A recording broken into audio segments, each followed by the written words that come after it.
The Undertaker को दिया गया बड़ा tribute. Roman Reigns, John Cena समेत कई बड़े सुपरस्टार्स हुए थे इनडायरेक्टली पार्ट, और जानेंगे क्या कुछ हुआ बड़ा आज स्मैकडाउन के अंदर। नमस्कार दोस्तों, मेरा नाम है गौरव और आप देख रहे हैं WWE हिंदी गॉसिप्स।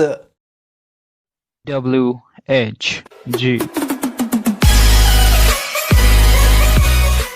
तो गाइस, आज की स्मैकडाउन हो चुकी है खत्म, जो कि मेरे हिसाब से काफी ठीक ठाक रही है। आज की स्मैकडाउन के अंदर दोस्तों हमें बेसिकली ज्यादा पार्ट अंडरटेकर से जुड़ा हुआ ही देखने को मिला है। शुरुआत की बात की जाए तो शुरुआत हमें देखने को मिली अंडरटेकर के ट्रिब्यूट के द्वारा, जहां उनकी एक लंबी क्लिप चलाई गई जो कि उनके करियर से जुड़ी हुई थी। जिसके बाद दोस्तों हमें बहुत सारे सुपरस्टार्स के ओपिनियन देखने को मिलते हैं। सबसे पहले तो दोस्तों हमें बोनियाड ही देखने को मिलेगा शो की शुरुआत में, जो कि दोस्तों एजे स्टाइल्स के खिलाफ था, जो कि हम ऑलरेडी देखे हैं इस बारी की रेसलमेनिया का।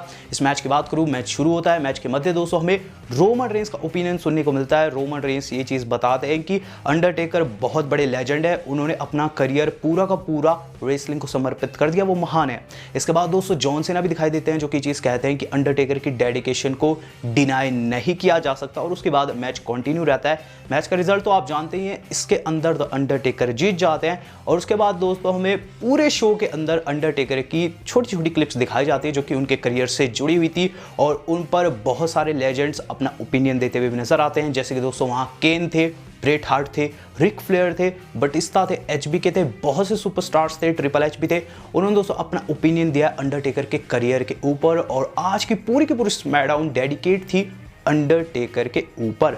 बात की जाए दोस्तों अंडरटेकर के इस बोनियाड के बाद होता क्या है। बोनियाड के खत्म होते ही सारे दोस्तों में ये चीज देखने को मिलती है कि किंग कॉर्बिन रिंग के अंदर है, जो कि काफी ज्यादा डिसरिस्पेक्ट कर रहे हैं अंडरटेकर को। ये चीज कहते हैं कि अंडरटेकर एक बेकार रेसलर था, और इस साल जो रेसलमेनिया में फेस किया एजे स्टाइल्स को उस मैच के अंदर, वो हड्डियों का ढांचा ही बन चुका था, उसे बहुत समय पहले रिटायर हो जाना चाहिए था। यहाँ दोस्तों आगे चीज कहते हैं कि अंडरटेकर जो है उसने छोटे रेसलर्स को दबाया है, और उससे बड़ा एस की सर कोई नहीं हो सकता। उसने पूरे जीवन में सिर्फ और सिर्फ एक बढ़िया काम किया है, जो कि है विंस मैकमैन की चाटना।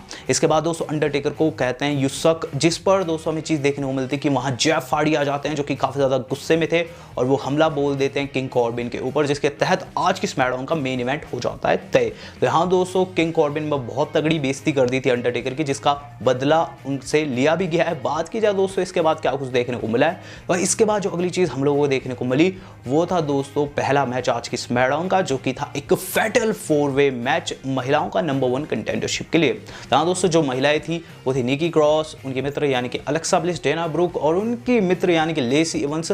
तो आज ये सारी की सारी फ्रेंड्स आपस में भिड़ रही थी, और इसके पीछे का रीजन ये था कि बेली की जो चैंपियनशिप है यानी कि वुमेन चैंपियनशिप, वो एक्सट्रीम रूल्स पर दाव पर है, लेकिन उन्हें एक ओपोनेंट चाहिए था। यहाँ ये मैच रखा गया था। मैच की बात करूँ, मैच काफ़ी बेहतरीन रहा। रिजल्ट इस तरीके से आया कि गाइज रिंग के अंदर लेसी इवंस जो है वुमेन्स राइट लगाती है डेना ब्रुक को, लेकिन वो पीछे नहीं देखती, उन्हें लग जाता है निकी क्रॉस की तरफ से एक रोल अप। निकी क्रॉस ने कर दी दोस्तों लेसी की पिन, और अब जो मैच बना है वो बना है Bayley versus Nikki Cross for women championship at Extreme Rules PP. तो काफ़ी यूनिक मैच बन चुका है। बात की जाए इसके बाद क्या कुछ देखने को मिला है, इसके बाद जो अगला मैच हम लोगों को देखने को मिला वो था एक 8-मैन टैग टीम मैच, जहां लूचा हाउस पार्टी जो थे वो द न्यू डे के साथ आ रखे थे।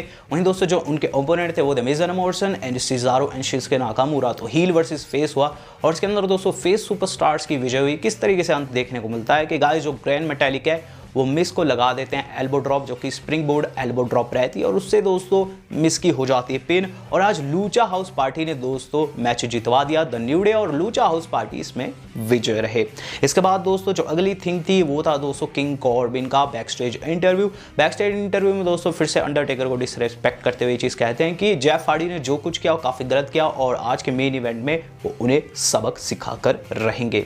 इसके बाद दोस्तों जो अगली थिंग था वो था दोस्तों ब्रॉन स्ट्रोमैन का प्रोमो। तो ब्रॉन स्ट्रोमैन ने आज एक तगड़ा प्रोमो काटा, और इसके तहत हमें इनका फ्यूचर भी पता चल चुका है, यानी कि दोस्तों Bray Wyatt versus Braun Strowman का। तो ब्रॉन स्ट्रोमैन सबसे पहले रिंग के अंदर आए, उन्होंने ये चीज़ कही कि मैं असलियत में ब्रे वाइट से काफ़ी डरा करता था जब मैं नया उसके साथ जुड़ा था, और वो डर धीरे धीरे मेरे अंदर घर करता गया। एक बारी की कहानी मैं आपको सुनाता हूँ, ऐसा दोस्तों ब्रॉन स्ट्रोमैन कहते हैं। कहानी कुछ अजीब सी थी। वो चीज़ कहते हैं कि एक बारी मैं उसके साथ बैठ रखा था ब्रे वाइट के साथ, और उसका जो घर था वो दलदल के साथ था। वहीं हमें ये चीज़ देखने को मिलती है कि गाइस ब्रॉन स्ट्रोमैन एक ऐसी कहानी सुनाते हैं जो कि मुझे तो काफ़ी फ़नी लगी, आपको न जाने कैसे लगी। ब्रॉन स्ट्रोमैन ये चीज़ कहते हैं कि लालटेन जो था उसके पास एक सांप आता है, ब्रे वाइट उसे उठाता है, सांप उसके मुंह पर काट देता है, ब्रे वाइट हंसता रहता है और तब से लेकर अभी तक मेरे मन में उसके प्रति डर बैठा हुआ एक डेविल है। लेकिन मैं बताना चाहता हूँ कि डर के साथ साथ मेरे अंदर भी एक डेविल बैठा हुआ है, क्योंकि मैंने भी डेविल वाले काम किए हैं और अब मैं उसे उसके दलदल में घसोड़ कर रखूँगा। मैं दलदल में उसे पीट कर उसकी छाती पर अपना पाँव धसाऊँगा और उसे हराऊँगा। चल लौट चलते हैं उसी घर में। यानी कि दोस्तों यहाँ डब्ल्यू वालों ने कंफर्म भी कर दिया कि इनका स्वैम्प मैच होगा। स्वैम्प मैच मतलब दोस्तों दलदल में लड़ेंगे, एक तरीके का सिनेमैटिक मैच कंफर्म हुआ है। और इसकी खास बात क्या है कि गाइस ये नॉन टाइटल होने वाला है। लिटरली दोस्तों एक non title match extreme rules में हमें देखने को मिलने वाला है। न जाने दोस्तों डब्ल्यू वालों ने ऐसा क्यों किया, लेकिन स्टिल दोस्तों मैच हो चुका है कंफर्म, मैंने आपको बता दिया। बात की जाए इसके बाद क्या कुछ देखने को मिला है, भाई इसके बाद जो अगली चीज़ हम लोगों को देखने को मिली वो था आज का स्मैकडाउन का मेन इवेंट, यानी कि Jeff Hardy versus king Corbin. Match की बात करूँ, मैच बेहद सिंपल था, लेकिन इसके मध्य दोस्तों बहुत सारे सुपरस्टार इर्द गिर्द आ जाते हैं। मैच के अंत की बात की जाए तो गाइस किंग कॉर्बिन को वहाँ स्वांटन बॉम्ब लग गया और उसके तहत दोस्तों उनकी हो गई पिन। जेफ हार्डी ने उनका पिन कर दिया। और उसके बाद हमें ये चीज़ देखने को मिलती है कि गाइस किंग कॉर्बिन पीछे से जेफ हार्डी के ऊपर हमला करते हैं, जिसके एवज में दोस्तों बिगी रिंग के अंदर आ जाते हैं, बिग एंडिंग लगाते हैं किंग कॉर्बिन को। और फिर ब्रॉन स्ट्रोमैन भी आ जाते हैं जो कि रनिंग पावर स्लैम लगाते हैं। एक तरीके से दोस्तों किंग कॉर्बिन की गंदी पिटाई हुई है आज के स्मैकडाउन के अंत में।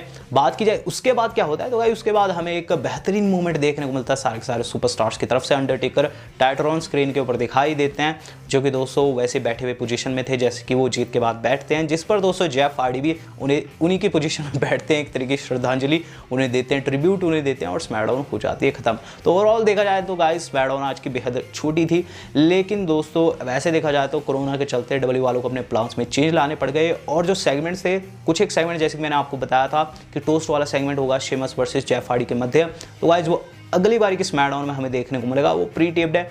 बट ओवरऑल दोस्तों आपको आज की स्मैकडाउन कैसे लगी कमेंट करके बताएगा, जो कितनी स्टार रेटिंग देंगे वो भी मैं देखना चाहूँगा। आज तक के लिए इतना ही, धन्यवाद, शुभ खैर।